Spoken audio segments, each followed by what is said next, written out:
বাক্স ভর্তি করে দিয়েছিলেন। সেই বাক্স ভর্তি নিয়ে আজকে বিধায়ক হওয়ার পর যে আপনাকে কাকা বলে ভোট নিয়েছিল, কাউকে ভাই বলে ভোট নিয়েছিল, কাকে ভাতিজা বলে ভোট নিয়েছিল, কাকু কাকিমা বলে ভোট নিয়েছিল, আজকে সে কাকুকে গাল দিয়ে বেড়াচ্ছে, ভাইকে দেখতে পাচ্ছে না।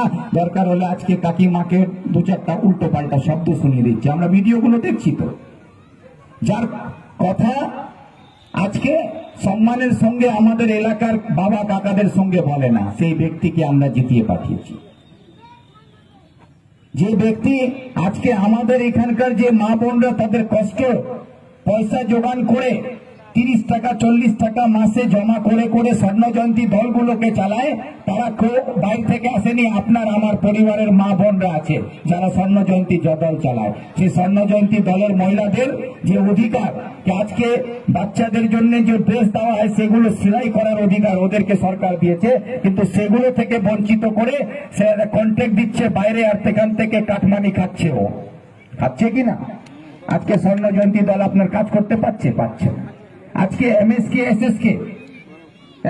এসএসকে যে মিড ডে মিলের ওকে দিয়ে সই করিয়ে সেখানে চেকের মধ্যে দিয়ে 5-6 হাজার টাকা করে কাটমানি করে খাচ্ছে কে? গৌতম পাল। এগুলো তো আপনারা সবাই জানেন। আজকে গৌতম পাল আপনাদের সমস্ত দপ্তর থেকে টাকা চুরি করে খাচ্ছে। আজকে যদি আমার এলাকা, আমার কোনো ভাই, আপনার ছেলে, আপনার ভাতিজা, আজকে আপনি কষ্ট করে তাকে পড়াশোনা করাচ্ছেন, সে পড়াশোনা করার পর যদি আজকে সরকারি চাকরি করে, সে আপনার এখানে বিডিও অফিসে চাকরি করে, সে ইঞ্জিনিয়ার হতে পারে, সে একজন কর্মচারী হতে পারে, যে নোংরা ভাষায়, যে অভদ্র ভাষায় আমাদের এলাকার একজন বিডিও অফিসে কর্মচারীকে যেভাবে গালাগালি করেছিল, সে গালাগালির রেকর্ডিং আপনারা সবাই শুনেছেন। যদি মনে করুন সেই ছেলেটা আমাদেরই এলাকার ছেলে, আমাদেরই বাবা কাকা পরিবার থেকে এসছে, যদি এই অবস্থা থাকে, তাহলে ওই রকম অসভ্য ব্যক্তিকে আপনারা বিধায়ক করে রেখে কি পরিচয় তৈরি করতে চাইছেন? আজকে উত্তর দেওয়ার সময় এসছে। গৌতম পাল মনে করে কি পঞ্চায়েতে যেভাবে আমি লুট করেছি সেইভাবে আমি লুট করে চিরদিন আমি এইভাবে রাজত্ব করব। তো এটা আপনাদেরকে বুঝতে হবে কি গৌতম পালকে জনগণ তৈরি করেছিল, আর জনগণই তাকে শেষ করবে। এই জবাব আমরা 26 তারিখে দিয়ে দেখাবো। গৌতম পাল আজকে মনে করছেন কি আমি খুব বড় গুন্ডা হয়ে গেছি, কেন আমার মাথার উপরে মমতা ব্যানার্জির হাত আছে, সেই জন্য আমি যা পারবো এই করবো। তো গৌতম পালকে বলতে চাই কি তুমিও কান খুলে শুনে নাও কি গৌতম পালের যদি মনে করেন যা পারবো তাই করব, তো একদিন মনে করো যে বীরভূমের কেষ্ট, তার মাথার উপরও মমতা ব্যানার্জির হাত ছিল। আজকে কেষ্ট কিন্তু খুবই কষ্টে আছে, তিহার জেলে বন্দী হয়ে আছে। আজকে যে বালু, সবাই নাম জানেন, বালু জ্যোতিপ্রিয় বলে বিখ্যাত, সেই বালুদা মমতা ব্যানার্জির ডান হাত। কি বালু যদি সরে যায় তাহলে আমার ডান হাত কাটা যাবে। আজকে সেই ডান হাত জেলে আছে। আজকে কেন? মমতা ব্যানার্জির স্নেহ পাত্র যারা ছিলেন আজকে এক এক করে জেলে বন্দী হচ্ছে। এই জন্য গৌতম পাল তোমাকে বলতে চাই, মমতার আশীর্বাদ এটা মাথায় রাখো। সেই জন্য আপনাদের কাছে আমি এটাই বলতে চাই যে আজকে একটা কথা রটানো হচ্ছে। জয়নুল বলল কি কংগ্রেসকে ভোট দেওয়া মানে বিজেপিকে ভোট দেওয়া। এই কথা যারা বলছে তারা মানুষকে বোকা ভেবেছে। মানুষ সচেতন আছে, জনগণ জানে কি কাকে ভোট দিলে বিজেপিকে ভোট দেওয়া হবে। আজকে আমাদের এখানে একটা পরম্পরা আছে, আপনার ছেলে আমার বাড়িতে বিয়ে করলো, আমার ছেলে আপনার বাড়িতে বিয়ে করলো, তাকে আমরা কি বলি? ঘোলটা। ঘোলটা বলি তো। এই যে ঘোলটা পরম্পরাটা আছে না, এটার উপরে তৃণমূল এবং বিজেপির খুব বেশি বিশ্বাস হয়ে গেছে। সেই জন্য দেখবেন তৃণমূল যাকে প্রার্থী করেছে উনি হচ্ছেন বিজেপির বিধায়ক।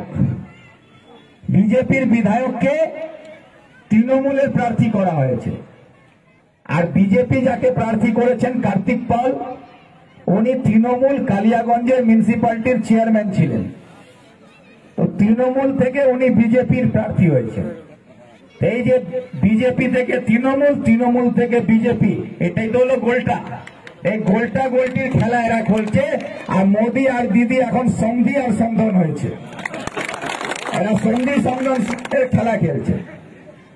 তো এদের সন্ধি সন্ধনের খেলাতে আর রাখবে না, এখন যে বিজেপি সেই তৃণমূল, যে তৃণমূল সেই বিজেপি, এটা পরিষ্কার হয়ে গেছে। সেই জন্য আপনাদেরকে এটা বুঝতে হবে যে আজকে যারা এসে আপনার কাছে কথা বলছে কি কৃষ্ণ কল্যাণীকে ভোট দাও, তার মানে বলছে বিজেপিকে ভোট দাও। আর যে এসে বলছে তৃণমূলকে ভোট দাও, বিজেপিকে ভোট দাও, সেও বিজেপিকে ভোট দাও, মানে দুদিক থেকেই বিজেপি জিতবে। আর এটা শুধু রায়গঞ্জে হয়নি, যদি আপনারা এই নির্বাচনে 42টা আসনে যে তৃণমূল প্রার্থী দাঁড় করেছেন একটু খোঁজ নিন, মোবাইলে তো সবই দেখতে পারেন। 5 জন প্রার্থী হচ্ছে যাকে সরাসরি বিজেপি থেকে এনে দাঁড় করানো হয়েছে তৃণমূলে। আর যেখানে 18টা আসনে বিজেপি জিতে আছে বর্তমানে, আজকের দিনে যেখানে জিতে আছে, সেই 18টা আসনে তৃণমূল যাদেরকে প্রার্থী করেছে একটু তাদের সম্বন্ধে খবর নেবেন। সব হচ্ছে ডেমি প্রার্থী, যাতে ওই 18টা আসন বিজেপিকে ফিরিয়ে দেওয়া যায় সেই ব্যবস্থা করেছে। কারণ এই যদি মোদীকে 18টা আসন না ফিরিয়ে দিতে পারি, তাহলে পিসি ভাইপোকেও তিহারে যেতে হবে। সেই জন্য ওদের জন্য দামি ক্যান্ডিডেট দেওয়া হয়েছে। সেই জন্য আপনাদেরকে বলছি, এগুলো রাজনীতির খেলা আছে।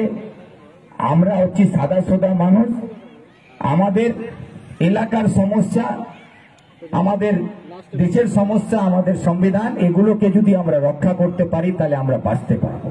আজকে যারা বলছে কি সিএ হলে আমাদেরকে পাকিস্তান পাঠিয়ে দেওয়া হবে, মুসলমান যাও পাকিস্তান, এই স্লোগান চলছে। তো এই নাগা যারা দিচ্ছে না, এরা আমাদেরকে মূর্খ ভেবেছে, মুসলমানরা মূর্খ আছে, ভয় পাবে। তো পরিষ্কার বুঝিয়ে দেওয়া উচিত কি ভারতের বলছে আমরা নাকি মাইনরিটি, মাইনরিটি মানে আমাদের সংখ্যা কম। কিন্তু আমি বলি ভারতবর্ষের দ্বিতীয় বড় শক্তি হচ্ছে মুসলমানরা, এটা বোঝার দরকার। আপনি নিজেকে কিভাবে দেখেন তার উপরে সবকিছু নির্ভর করে। আপনি নিজেকে দুর্বল ভাববেন তাহলে আপনি দুর্বল, আপনি নিজেকে যদি শক্তিশালী মনে করবেন তাহলে আপনি শক্তিশালী। আপনি ভারতবর্ষের দ্বিতীয় বড় শক্তি হচ্ছে মুসলমানরা। দেশের 140 কোটি জনগণের মধ্যে দ্বিতীয় বড় জনসংখ্যা হচ্ছে মুসলমানদের 50 কোটি। আর মোदी বলছে, অমিত শাহ বলছে कि सीए करेंगे और सबको बाहर भेजेंगे, पाकिस्तान भेजेंगे। পাকিস্তানের জনসংখ্যা হচ্ছে 15 কোটি, 15 কোটির দেশ পাকিস্তান, আর 50 কোটির মুসলমান আছে ভারতবর্ষে। আমাদেরকে যদি পাকিস্তান পাঠিয়ে দেয় তাহলে ইমরান খান আর ওখানে কোনোদিন প্রধানমন্ত্রী হতে পারবে না, আলী ইমরান নাম ওখানে প্রধানমন্ত্রী হবে কিনা। 15 কোটির দেশে যদি 50 কোটি ঢুকে যায় তো আমরাই তো প্রধানমন্ত্রী হব, আমরাই তো পাকিস্তানকে দখল করে নেব। এটা কোনোদিন হবে? একটা দেশ আপনাকে ঢুকতে দেবে? হবে না। এগুলো হচ্ছে শুধু মানুষকে বোকা বানানো। সেই জন্য আপনাদের কাছে যে এই দিদি মোদির খেলা আছে, মোদি এসে বলবে सीए होगा, মমতা ব্যানার্জি বলেगी हम रहेंगे तो नहीं होगा। এ होगा नहीं होगाর চক্করে পড়বেন না। এরা দুজন থাকলেই হবে, এরা দুজনকে তাড়ালে কিচ্ছু হবে না, এটা মাথায় রাখবেন, এটা ভালো করে বুঝবেন।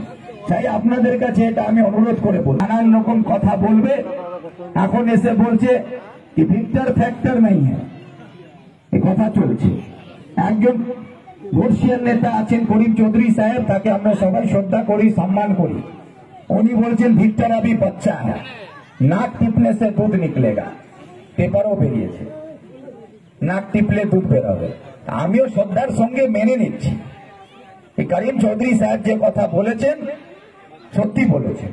ওনার বয়সের তুলনায় আমি সত্যিকারে বাচ্চা আছি, তাতে কোনো সন্দেহ নেই। কিন্তু রাজনীতির ময়দানে যদি উনি আমাকে বাচ্চা মনে করেন তাহলে আমি তৃণমূলকে বলে দিতে চাই, আজ কা বাচ্চা হি কাল কা বাপ बनता है, এই কথাটা শুনে রাখা উচিত। এই জন্য যারা এই কথাগুলো বলে মানুষকে বুঝাতে চাইছে कि ভিক্টর বাচ্চা है, ভিক্টর ফ্যাক্টর नहीं है, आज के विक्टरी फैक्टर है। आज के প্রত্যেকটা খবরের কাগজ তুলে দেখুন, সেখানে একই কথা বলছে। বিজেপির লড়াই ভিক্টরের সঙ্গে, তৃণমূলের লড়াই ভিক্টরের সঙ্গে। আজকে ভিক্টরি ফ্যাক্টর আছে।